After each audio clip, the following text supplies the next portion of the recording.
Hello friends, welcome to my channel. I am going to read text and context in the Hindi newspaper on the right to a healthy environment by CBP Srivastav.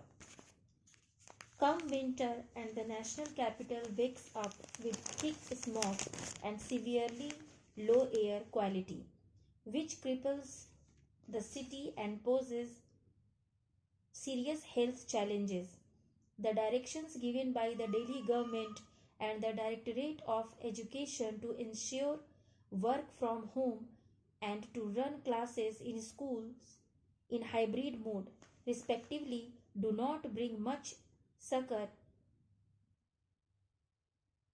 as possible health hazards continue to haunt Delhiites and those living in the national capital region districts. Some of the major causes of air pollution include the burning of fossil fuels, transport, industrial processes, waste management, demolition, and agriculture.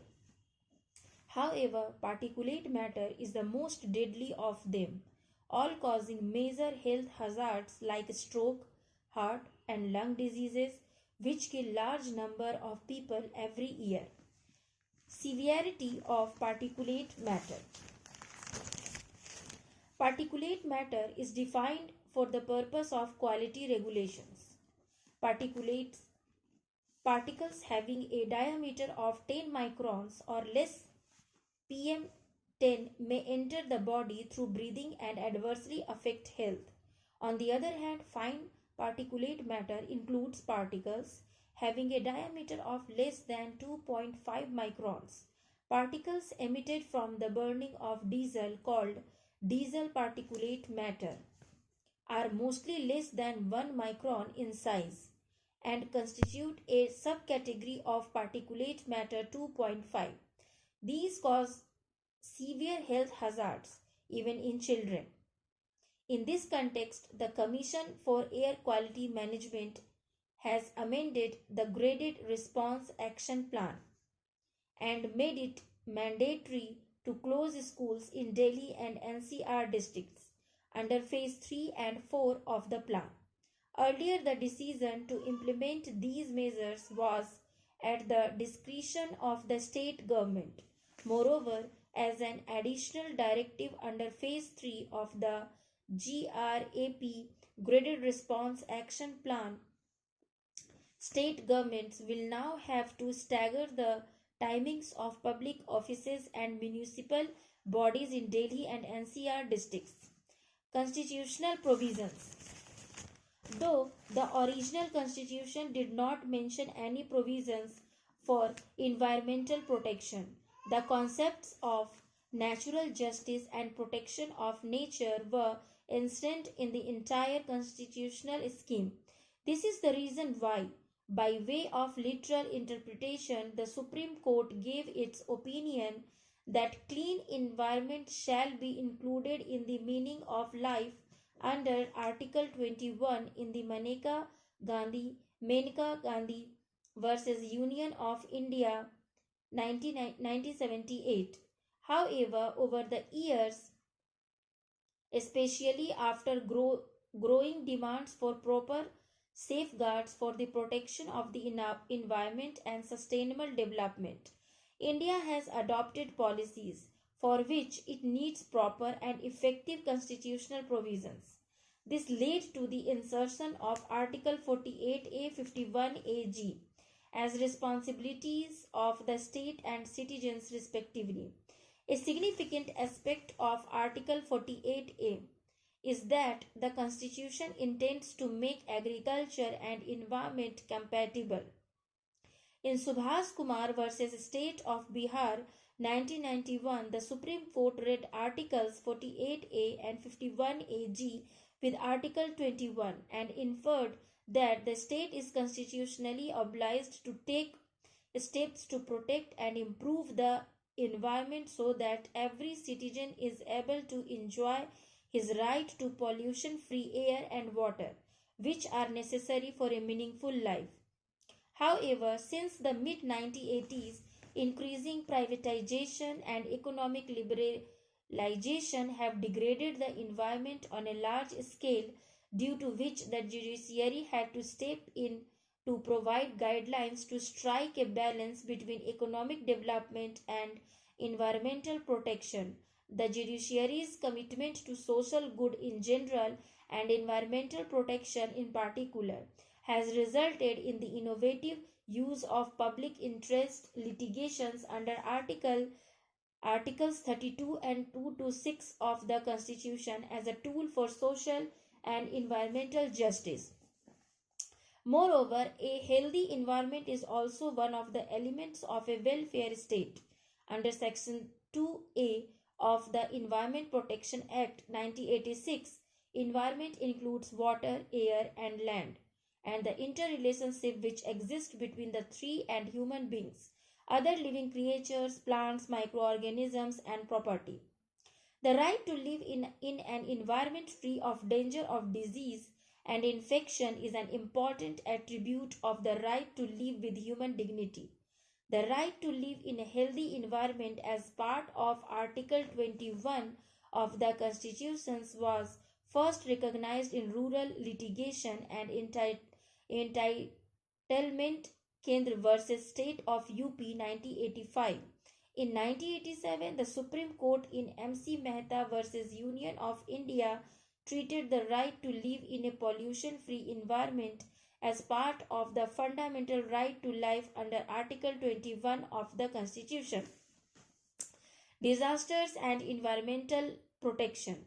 During times of disasters and calamity, whether natural or man-made, the issue of protecting the environment assumes greater significance. The concept of absolute liability was introduced for disasters arising out of the storage, leak, or use of hazardous substances, such as the oleum gas leak case. While strict liability is the concept that makes a defendant responsible for the consequences of an action, even if he did not intend to cause harm or was not at fault, absolute liability is the imposition of legal responsibility on a party for damages caused, regardless of fault or negligence, but with certain exceptions. Moreover, strict liability is used in both criminal and civil law.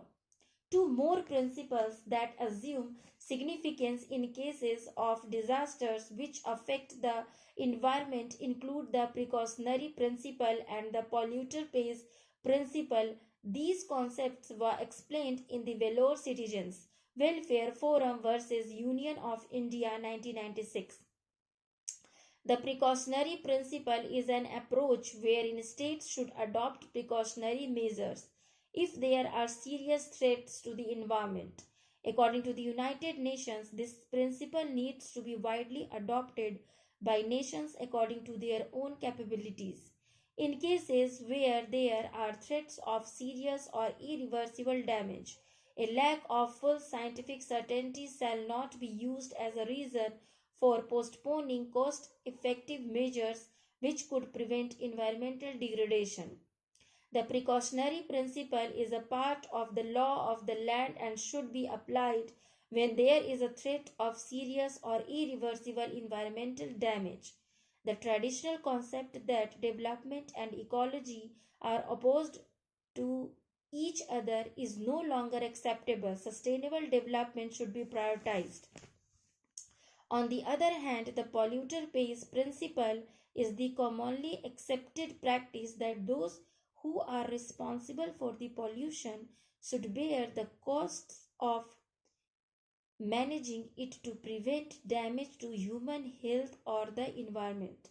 For instance, a factory that produces a potentially poisonous substance as a byproduct of its activities is held responsible for its safe disposal. The polluter pays principle is part of set of broader principles to guide sustainable development worldwide. Public trust doctrine. Another major idea behind the principles of environmental protection is the public trust doctrine. In MC Mehta versus Kamal Nath, the Supreme Court explained the doctrine as a reflection of a social contract between the state and the people, in which the state serves as the trustee while the people or the communities own the resources. Although the state holds certain rights over said resources, it shall not utilize them for personal gains and shall be used only for the benefits of the people. In India, Clause B of Article 39 provides that material resources shall be owned by the community, and clause of the article says that the state shall have the responsibility to prevent any concentration of the means of production.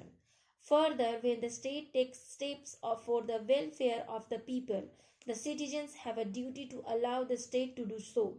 Thus, the relationship of the state and citizens is guided by jus publicum or public law. It also refers to the right, title, or dominion of public ownership, which means that the government has the right to own resources for the benefit of the public.